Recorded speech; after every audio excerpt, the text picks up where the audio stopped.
అనగనగా ఒక కథలా ఓ చందమామ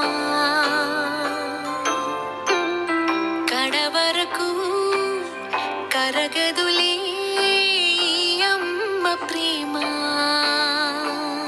పిలుపులు నీవైతే బదులును నేనంటూ ఎదురుగా ఉంటాలే కదలతా. అడుగులు నీవైతే గొడుగును నేనంటూ చెక చెక వస్తా.